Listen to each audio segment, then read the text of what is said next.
सिद्धेभ्यः।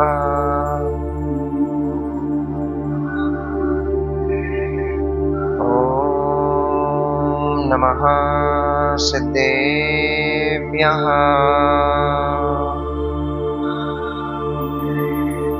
ॐ नमः सिद्धेभ्यः।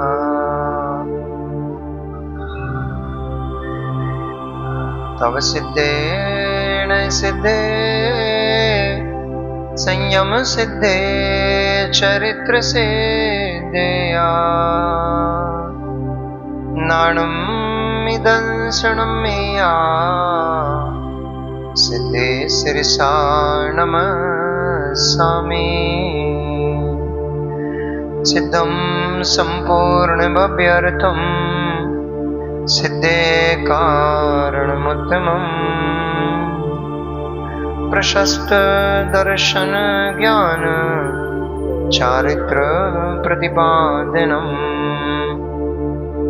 सुरेन्द्र मुक्त श्लिष्ट पाद पद्मा सुकेशरम् प्रणमामि महावीरम् लोकत्रय मंगलम्। नमो अरिहन्ताणुम् नमो सिद्धाणुम् नमो आयिरीयाणुम् नमो वज्जायाणुम् नमो लोये सविसाहूणम्। जय बोलिए अनंत अनंत परम सिद्ध परमेष्ठी भगवान की। जय बोलिए अनंत अनंत 24 तीर्थंकर भगवान की। आचार्य भगवंत कुंद कुंद देव की। आचार्य भगवंत रविशरण स्वामी महामुनि राज की।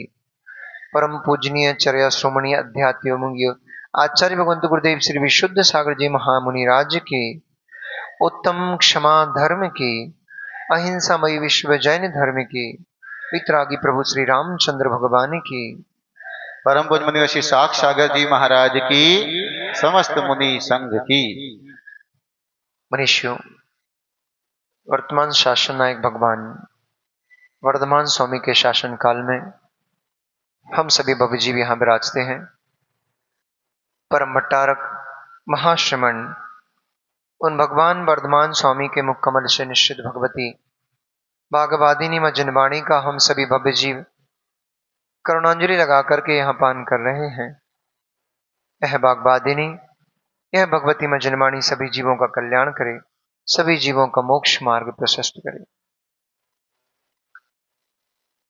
सभी श्रोतागण, सभी भव्य आत्मन यहाँ पर पर्वों में श्रेष्ठ कोई पर्व कहा, इसलिए इसका नाम रखा पर्वाधिराज पर्व। पर्वों में भी सर्वश्रेष्ठ पर्व 10 लक्षण पर्व अथवा 10 धर्म पर्व, ये बाहर की वस्तु नहीं है। 10 धर्म जो आत्मा का अपना गुण है, आत्मा के अपने भीतर होते हैं, वे ही 10 लक्षण हम यहां पर्व के रूप में मनाते हैं। आप सभी, मुझे देखकर अच्छा लग रहा है कि आप सभी लोग यहां पर बैठे हुए हैं, भगवान की भक्ति कर रहे हैं। मंदिर का प्रांगण हरा भरा सुंदर लग रहा है, पर खेद भी है इस बात का कि ऐसा हरा भरा यदि मंदिर प्रतिदिन रहे तो अलवर वालों क्या बिगड़ जाए। अगर ऐसी हरियाली, ऐसे हरे भरे मंदिर के प्रांगण प्रतिदिन रहने लग जाएं तो हर दिन उत्सव हो, हर दिन आनंद हो, हर दिन त्योहार मनाया जाए। परंतु अभी महाराज जी ने बताया ही था, क्वालिटी बताई थी लोगों की 3-4 प्रकार की, सदैया, बधैया, लड़ैया, मरैया, और भी 1-2 प्रकार के हो तो अविनाश भैया से पूछ लेना, भी उनको तो और बहुत सारे पता, क्योंकि ये तो बहुत पुराने आदमी है ना।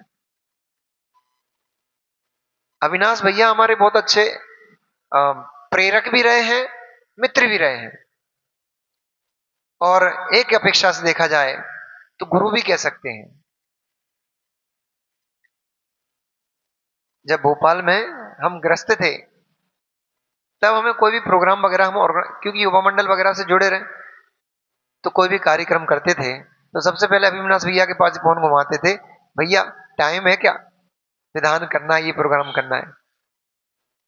इनसे बहुत सारी चीजें सीखी हमने, तो इस अपेक्षा से हमारे गुरु भी हैं ये। इनके बड़े भाई हमारे संघ में अनुत्तर सागर महाराज जी हमारे ज्येष्ठ मुनिराज हैं, उस अपेक्षा से भी और अच्छे संबंध रहे इनसे, इसलिए मित्रता के संबंध भी रहे सभी संबंधों से।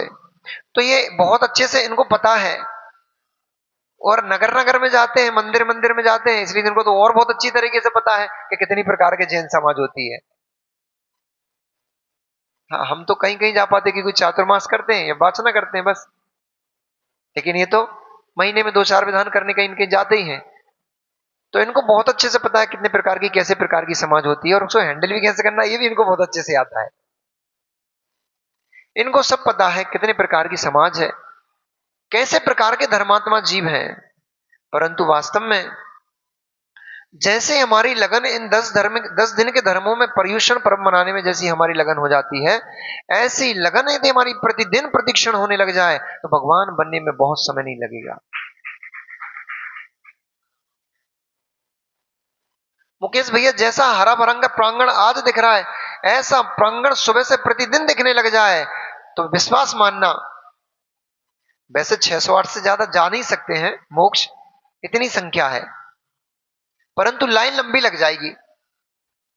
जैसे ट्रेन का फाटक बंद हो जाता ना, तो लंबी लाइन लग जाती है, और जैसे खुलता है तो सारी निकल जाती है एक साथ। ऐसे ही मोक्ष जाने की योग्यता तो केवल 608 जीवों में ही हो सकती है। 608 6 महीने 8 समय में 608 ही जीव मोक्ष जा सकते हैं। लेकिन हाँ, उस मोक्ष की कतार में तो बहुत सारे खड़े हो सकते हैं। यदि ये प्रांगण हरे भरे ऐसे रहने लग जाए पूरे दिन हर दिन में, तो उस मोक्ष की कतार बहुत लंबी हो जाएगी। पर्युषण के 10 दिन हम यहाँ पर पर्व के मनाने जा रहे हैं। ये पर्व क्या है, क्यों मना रहे हैं हम इनको? मात्र इसलिए नहीं कि अभी धंधे पानी ठंडे हैं,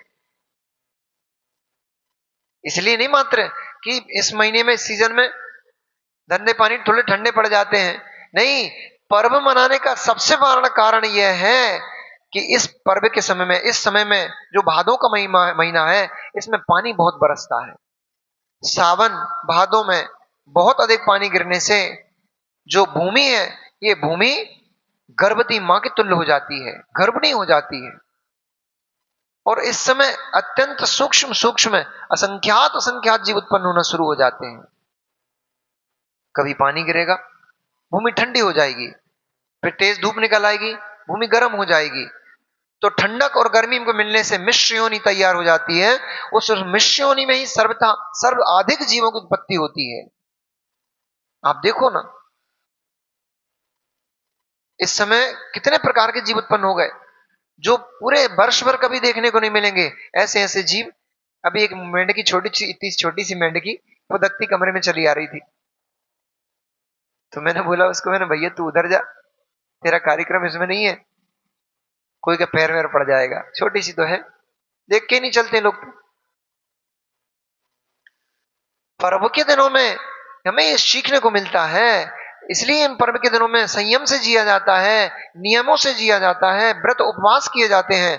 क्योंकि पर्व के दिनों में इस समय पर जो अत्यधिक जीव उत्पत्ति हो जाती है, उससे हमारी हिंसा आदि की क्रियाएं और बढ़ जाती हैं और अधिक हो जाती हैं, हमें हिंसा का अधिक दोष लगने लग जाता है।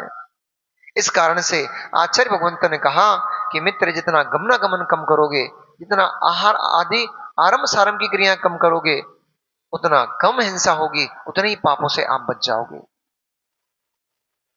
इसलिए ये नहीं सोचना चाहिए पुष्पेंद्र भैया कि करेंगे तो पूरा करेंगे, नहीं तो बिल्कुल नहीं करेंगे।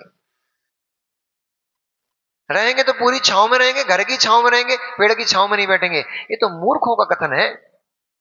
आचार्य भगवंत पूज्यपाद स्वामी ने लिखा है इष्टोपदेश ग्रंथ में कि जब तक वृक्ष की छांव नहीं, जब तक भवन की छांव नहीं मिल रही, ब्रह्म व्रते पदम दैवम ना व्रते विद्नारकम छाया तपस्तुर्वेद प्रतिपाल ये तोर महान। भवन की छांव जब तक नहीं मिल रही है, तब तक मूर्ख बन करके और धूप में क्यों खड़े हो, वृक्ष की छांव में जाओ, शीतलता मिल जाएगी।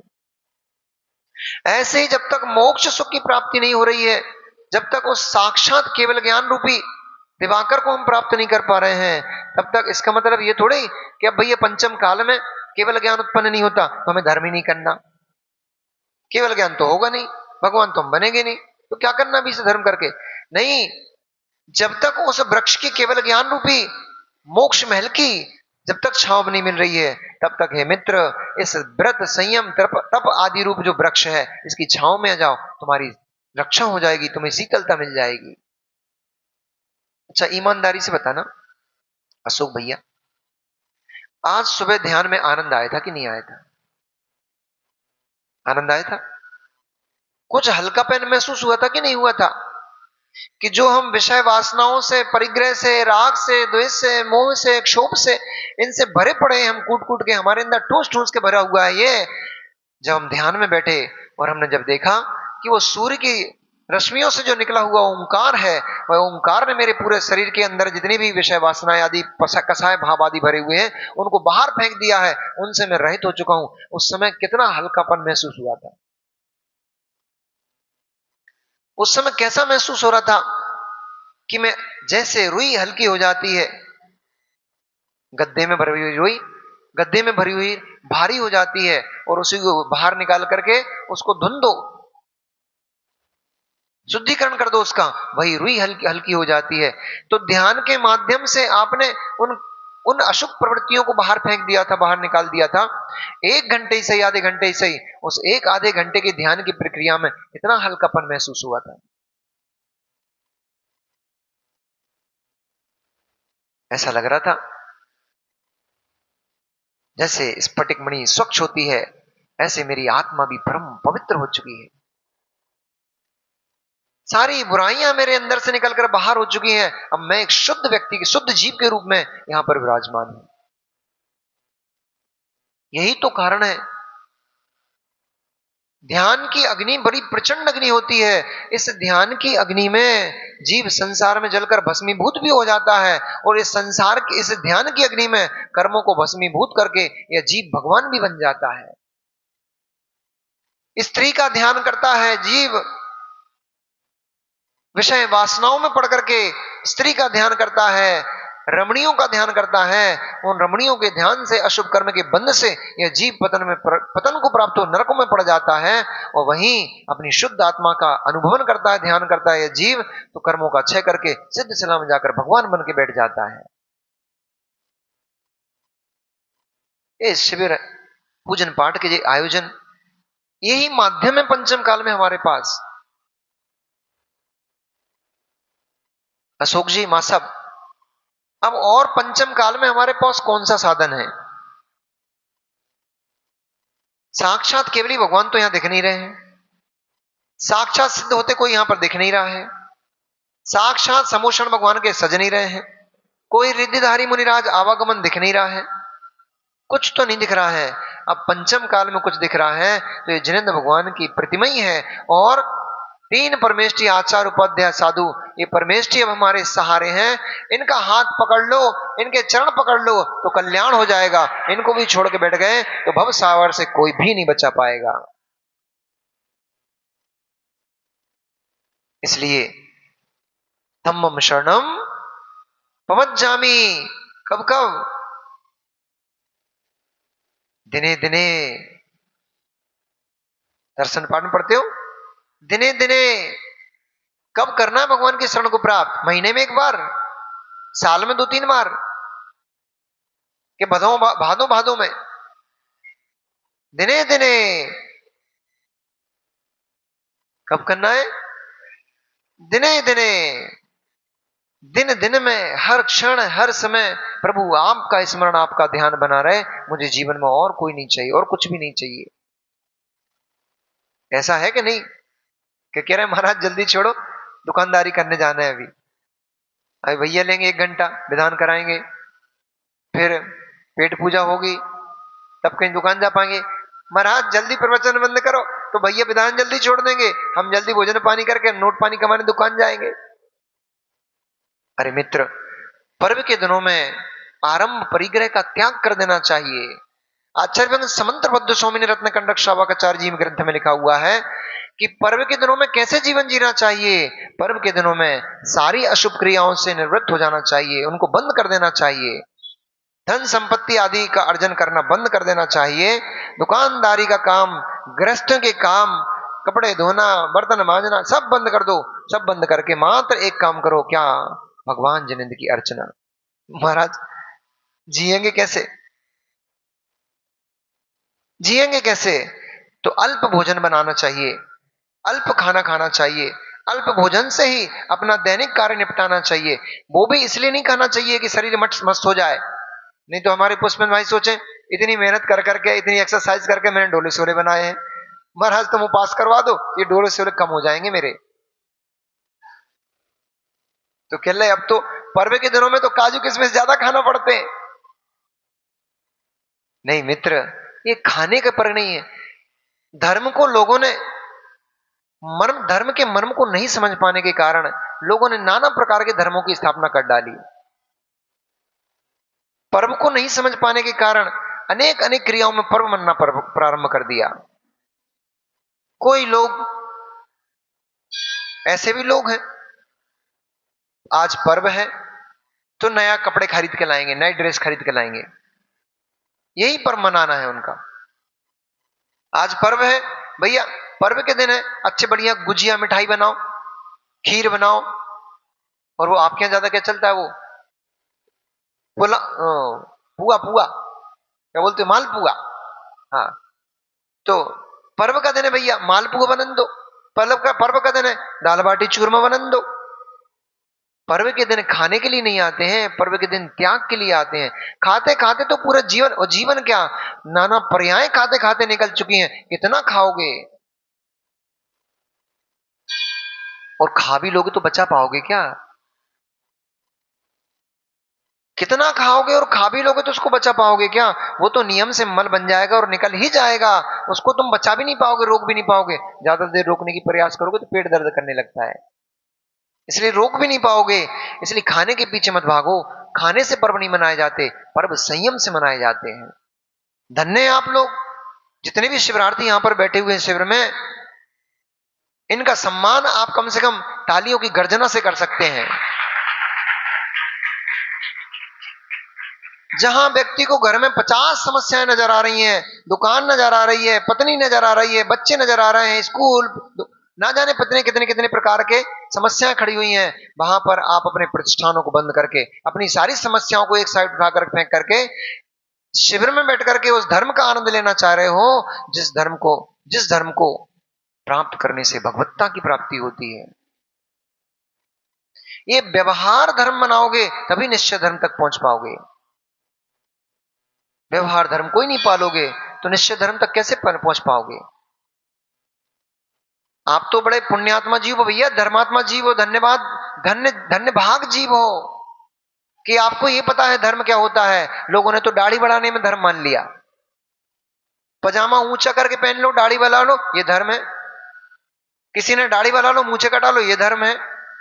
किसी ने टोपी पहनने में धर्म मान लिया, किसी ने सफेद वस्त्र में धर्म मान लिया, किसी ने पीले वस्त्र में धर्म मान लिया, किसी ने लाल वस्त्रों में धर्म मान लिया। उन्हें यही पता नहीं है धर्म पुदल, धर्म धर्म धर्म मेरा धर्म मेरे जीव के भीतर है, मेरा धर्म पुद्गलों में नहीं फंसा पड़ा है। पुद्गल का धर्म भिन्न है। स्पर्श रस गंध वर्ण बनता पुद्गला, ये पुद्गल का धर्म है। आश्चर्य की बात है, आश्चर्य की बात है नितिन भैया, एक अजीब द्रव्य अपना धर्म नहीं खो रहा है। आकाश कभी अपना धर्म नहीं खोता है, उसका धर्म अवगाहना देना है। वो हर समय समस्त जीवों को, समस्त प्राणियों को, समस्त द्रव्यों को अवगाहना देता है। उसने कभी अपना धर्म नहीं खोया। काल द्रव्य चलने में सहायक होता है, उसका धर्म है ये। वो सभी जीव को और पुद्गल को चलने में सहायक होता है। उसने कभी अपना धर्म नहीं खोया। वो आज भी चलने में सहायक है और अनंत काल तक चलने में सहायक रहेगा। यहां तक कि सिद्ध भगवान को भी गति करना होती है तो उसका सहारा लेना पड़ता है। वो अपना धर्म नहीं खो रहा है। अधर्म द्रव्य स्थिति में सहायक होता है, वो अपना धर्म नहीं खो रहा है। काल द्रव वर्तन लक्षण वाला होता है, वो बीत रहा है, वो अपना धर्म नहीं खो रहा है। परंतु अहो आश्चर्य, ये जीव, ये मनुष्य नहीं, ये जीव, ये आत्मद्रव अनंत सुख इसका धर्म है, अनंत ज्ञान अनंत दर्शन इसका धर्म है। उस धर्म को खोए बैठा हुआ है, पागल बना टुकड़े टुकड़े के पीछे यहां भागता फिर रहा है, उनमें सुख खोज रहा है। सुख का तो स्वयं पिंड है, सुख का तो स्वयं निलय है, बहुत बड़ा, बहुत विशाल भवन तो सुख गई है। परंतु अपनी योग्यता को नहीं पहचानने के कारण बेचारा जीव कभी पुद्गल की रोटी के टुकड़ों में सुख खोजता है, कभी वाहन में भवनों में सुख खोजता है, कभी धन संपत्ति में सुख को खोजता है, तो कभी पर स्त्री में, पर पुरुष में सुख को खोजता है। धिक्कार हो इस जीव को। अज्ञानी जीव नाना प्रकार के धर्म बना बैठे, उन्हें यही नहीं पता है धर्म तो जीव का अपना गुण है, लक्षण है। इसलिए आचार्य भगवंत ने लिखा, बत्तु सहावो धम्मो खमादि भावो या दसभियो धम्मो रणतयम च धम्मो जीवाणम रक्षणम धम्मो। ये धर्म की परिभाषा है। धर्म तो वस्तु का स्वभाव है, वो वस्तु से भिन्न कहीं नहीं मिलेगा। पानी कैसा होता है? जल शीतल होता है, परंतु चूल्हे पर रख दो तो नहीं, खाली चूल्हे पर रखो तो कैसे नहीं होता, शीतल ही रहता है। नीचे अगर अग्नि जलाओगे तो गर्म होगा, खाली चूल्हे पे तो शीतल ही रहता है। चूल्हे पर रख दिया, अग्नि का संयोग पा करके वह जल उष्ण हो गया, लेकिन कितनी देर तक उष्ण रहेगा? 1 घंटे, आधे घंटे, 2 घंटे, 3 घंटे। धीरे धीरे कुछ भी मत करो, ना पंखा डुलाओ, ना हवा करो, ना फूंक मारो, कुछ भी मत करो, ना फ्रिज में रखो, जल को अपना ऐसे ही छोड़ दो। घंटे, 1 घंटे, 2 घंटे के अंदर अंदर वो अपनी अवस्थान में पहुंच जाता है, अपने स्वभाव में पहुंच जाता है, पुनः शीतल हो जाता है। अहो जल में तो देखो, जल की तो देखो कि उसने अपने स्वभाव को घंटे भर के भीतर प्राप्त कर लिया, परंतु अहो अज्ञानी मनुष्य, अज्ञानी जीव, तू अनादिकाल से भटकते फिर रहा है, अनादिकाल से नाना पर्याय में भटक चुका है, तुझे अपना स्वभाव ही पता नहीं लग पा रहा है, तू अपने स्वभाव में नहीं पहुंच पा रहा है। कितना समय और लेगा? कितना और समय चाहिए तब हम अपने स्वभाव में पहुंच पाएंगे? कितना द्रव्य और इकट्ठा करना है, कितनी और दुकानें चलाना है, कितनी और बार विवाह संपन्न करना है, कितनी और बेटे बेटियों को पालना है, तब हम अपने स्वभाव में पहुंच पाएंगे। ऐसे तो नहीं पहुंच पाएंगे। अतुल जी ऐसे पहुंच पाते तो अब तक भगवान बन चुके होते। इन दुकानों को चलाने से कभी भगवान नहीं बन पाएंगे, गृहस्थी संभालने से कभी भगवान नहीं बन पाएंगे। अगर बन ही पा रहे होते तो ऐसा कौन सी अवस्था थी जहां हमने अपने बच्चों को नहीं पाला होगा, जहां हमने दुकानदारी नहीं चलाई होगी, जहां हमने 4 पुरुषार्थ होते हैं, नहीं 4 प्रकार के जीव के प्रवृत्तियां होती हैं, काम आकांक्षा, भोग आकांक्षा, आहार, भय, मैथुन, परिग्रह, 4 प्रकार की संज्ञाएं कही गई हैं। ऐसा कौन सा जीव है जो इन 4 प्रकार की संज्ञाओं से बाहर प्रवर्तता है? एक भी जीव नहीं है। संसार में ऐसा एक भी जीव नहीं है जो इन 4 संज्ञाओं से बाहर जीता हो। अनादिकाल से इन 4 संज्ञाओं को इनमें ही प्रवर्तन करते करते तो अनंत काल व्यतीत कर दिए हैं। अगर इनसे ही मोक्ष हो सकता था तो अब तक तुम भगवान बन चुके होते। इससे यह सिद्ध होता है कि मित्रों, ऐसे भगवान नहीं बन पाओगे, ऐसे सुख को प्राप्त नहीं कर पाओगे। जो आपने सुख के साधन में खोज के रखे हुए हैं, वे सुख के साधन सुखभूत नहीं है। क्षण भरती तो सुख देते हैं, क्षण भर के लिए तो लगते हैं सुखदायक हैं, परंतु वे ही फिर बाद में दुखदायक हो जाते हैं। नितिन भैया, नौकरी मिली तब आनंद आ रहा था कि नहीं आ रहा था? जब पढ़ाई करने के बाद जॉब मिली थी तब आनंद था कि नहीं था? बड़ा आनंद आ रहा था। अच्छी जॉब मिल जाए बच्चे को, बड़ा आनंद होता है। पर मित्र अब बताओ, अब कितना आनंद उस जॉब में आता है? भले ही महीने के जब सैलरी आने का समय होता है तब अच्छा लगता है, सैलरी आती तो अच्छी लगती है, परंतु उस जॉब में जितना फ्रस्ट्रेशन होता है, जितनी परेशानी होती है, उस परेशानी में आनंद आता है कि नहीं आता? पैसे तो भले ही अच्छे लगते हैं, लेकिन इतना मस्तिष्क इतना चुस जाता है, बिल्कुल सूख जाता है मस्तिष्क कि और कुछ सोचने समझने की क्षमता ही खत्म हो जाती है। धन तो कमा लोगे, शांति कहां से लेके आ पाओगे? धन तो कमा लोगे, संपत्ति तो कमा लोगे, शांति कहां से लेके आओगे? शांति तुम्हें धन संपत्तियों और बाहर में मिलने वाली नहीं है। शांति जब भी खोजने निकलोगे, शांति को तुम्हें अपने भीतर खोजना पड़ेगा, अपने पास आना पड़ेगा, तब शांति मिल पाएगी। बाहर भटकते रहोगे, कहीं भी शांति नहीं मिल पाएगी। मैं अनुभव की बात बता रहा हूं। अविनाश भैया सामने बैठे हुए हैं। मैंने यहां तक पहुंचते पहुंचते 14-18 साल लगा दिए हैं। इस मुनिवेश तक पहुंचते पहुंचते मैंने अपने जीवन के 18 साल लगाए हैं, तब जाकर के मुनि बन पाए हूं। मुझे एक एक चीज की बहुत अच्छे से अनुभूति है। मैंने महीने में लाखों रुपए महीने में नहीं, हफ्ते में लाखों रुपए कमाए हैं। वो भी अनुभूति मैंने ली है। आपके पास तो महीनों में लाख की सैलरी आती है, मैं तो हफ्ते भर में लाख रुपए कमा लेता था। वो भी अनुभूति मेरे पास है। कड़की का जीवन भी देखा मैंने, क्योंकि थोड़ा खुददार टाइप का रहा हूं बचपन से ही। मांगने में शर्म आती थी घर वालों से भी, इसलिए कभी कभी ऐसा जीवन भी जिया है कि गाड़ी में पेट्रोल नहीं होता था पुष्पेंद्र भैया, तो घर वालों से कैसे मांगू कि पेट्रोल खत्म हो गया है। अब कई बार ऐसा होता था कि पेट्रोल टंकी फुल करा के आए और रात में गाड़ी खड़ी बाहर करी और चोर चुरा के ले गए पेट्रोल, और टैंक खाली। अब 4-5 दिन की व्यवस्था गड़बड़ा गई। तो पुष्पेंद्र भाई ऐसा भी दिन जिया कि जब मंदिर जाता था मैं पैदल, तो गाड़ी में पेट्रोल नहीं होता था, तो मंदिर पैदल चला जाता था। यहां तक कि 4 किलोमीटर दूर ऑफिस जाना होता था, कई बार वो भी पैदल चला जाता था या मिनी बस से चला जाता था। लेकिन मांगने में शर्म आती थी, इसलिए मांगता नहीं था। वो दिन भी मैंने अनुभव किया वो दिन कैसा होता है। और जब महीने 15 हफ्ते हफ्ते में लाख रुपए कमाता था, वो दिन भी अनुभव किया ये दिन कैसा होता है। परंतु एक बात, दोनों को जब मैंने जोड़ करके एक साथ जब निर्णय निकाला, समझ में एक बात आई, गुरुजी सही बोलते हैं, संपत्ति में सुख नहीं मिलेगा। सुख जब भी कमाने जाओगे, सुख तो तुम्हें अपने भीतर खोजना पड़ेगा। शांत चित्त होकर के बैठोगे, तब सुख की अनुभूति होगी, तब धर्म की अनुभूति होगी। आखिरकार घूम फिर के इतना भटकते रहे, इतना घूमते रहे, आखिरकार निर्णय यही हुआ कि भैया जो मार्ग गुरुजी बता रहे हैं वही मार्ग श्रेष्ठ है, सही है, इसलिए उस पर ही चलो। लौट के बुद्धू, जहाज का पंतु घूमा, बहुत घूमा भटका, पर आखिर पहुंचा कहां पर?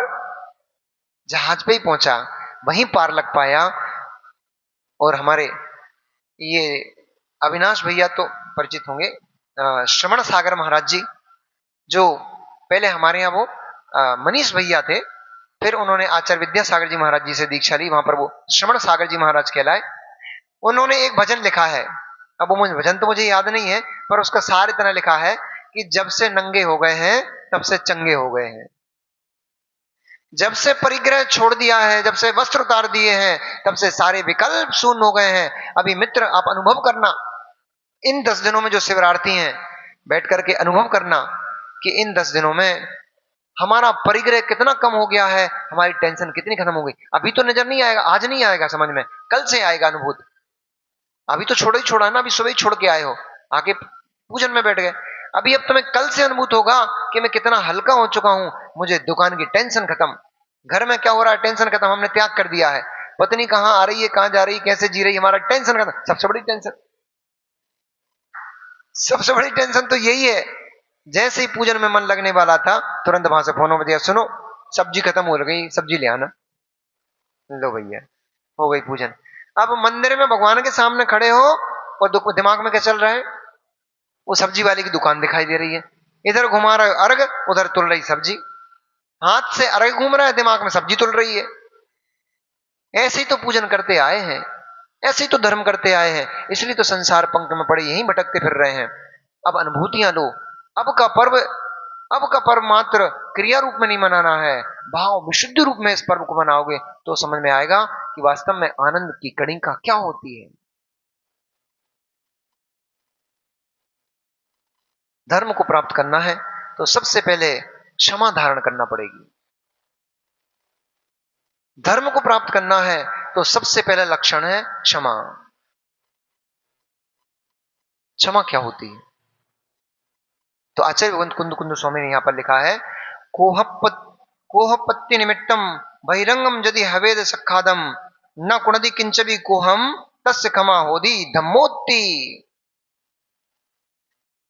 लाखों करोड़ों क्रोध उत्पन्न करने के निमित्त मिल जाएं। आप तो बोलते हो महाराज जी हम तो चुप ही रहते हैं, इनने ऐसा कर दिया इसलिए गुस्सा आ गई। अगर ये ऐसा नहीं करते तो हम क्यों गुस्सा होते? नहीं मित्र, दूसरा कुछ भी नहीं करता होता है, हमारे सारे कर्ता, सारा कार्य जो भी हो रहा है उसके कर्ता हम स्वयं ही हैं। सामने वाला द्रव्य स्वतंत्र है, वो व्यक्ति स्वतंत्र है कुछ भी बोलने के लिए, वो गाली देने के लिए स्वतंत्र है, वो मारने के लिए स्वतंत्र है, परंतु उसकी उस प्रताड़ना से वेदित होना नहीं होना इसके लिए हम स्वतंत्र हैं। सामने वाला गाली दे रहा है, उसका मुंह है, उसका शरीर है, उसकी पुद्गल वर्गणा है, भाषा वर्गणा उसकी है, इसमें हमारा क्या है? कोई पुष्पेंद्र भैया, पवन भैया, कोई एक छतरिया में, वो बांस की डलिया में मल भर के लाया और ला करके आपके घर के द्वार के सामने रख दिया, तो आप उस घर ले जाओगे उसको उठा के अंदर भीतर ले जाओगे क्या? क्यों नहीं ले जाओगे? अरे दुर्गंधित मल है, इसकी हमें आवश्यकता नहीं है, इसलिए हम उसको वहीं छोड़ देंगे। हम उसको किंचित भी उठा करके भीतर तो छोड़िए, उसको तो दरवाजे के अंदर भी नहीं करेंगे, बाहर वाले डोर के अंदर भी नहीं करेंगे। जैसे किसी के मल को हम अपने घर के भीतर लेकर नहीं जाते हैं, क्यों? ये मल दुर्गंध फैला देगा भीतर घर में। ऐसे ही कोई गाली दे रहा है, उसके मुख का मल है, हम क्यों लेकर जाए अपने अंदर उसको? कोई गलत शब्द बोल रहा है, सुन रहे भाई नितिन, कोई लड़ रहा है, उसके मुख का मल है, हम उसके मल को भीतर में क्यों लेके जाएं? कोई हमारा अहित कर रहा है, ये उसके भीतर का राग द्वेष परिणाम का मल है, उस राग द्वेष परिणाम के मल को मैं अपने भीतर क्यों लेकर के जाऊं? मैं अपने भवन को दुर्गंध में क्यों करूं? इसका नाम है क्षमा। अभी क्षमा की बात कर रहा हूं, अभी उत्तम क्षमा की बात नहीं की है मैंने। इसका नाम है क्षमा। क्षमा सीखना है, क्षमा सीखना है तो पृथ्वी से सीखना चाहिए। क्या क्या कर देते हो उस पृथ्वी का बेचारी का? गड्ढे खोद दिए, उसमें गेंती फावड़े मार मार करके उसके हृदय को चीर दिया आपने, गड्ढे गड्ढे खोद दिए उसके शरीर में, तब भी उसने कुछ नहीं कहा, तब भी उसने अपने ऊपर आपको स्थान दिया। और तो छोड़िए, ज्यादा क्या सुनाऊं, और तो छोड़िए, उस भूमि के ऊपर जाकर आप मल मूत्र त्याग किया जाते हो, अपना अशुद्ध द्रव्य उसके ऊपर पटक किया जाते हो, तब भी वो पृथ्वी आपको कुछ नहीं बोलती है, क्षमा दान देती है। जैसे भूमि विशाल होती है, गहन होती है, गंभीर होती है, ऐसे ही जिसका हृदय विशाल हो जाए, गंभीर हो जाए, उसके भीतर क्षमा धर्म पलता है।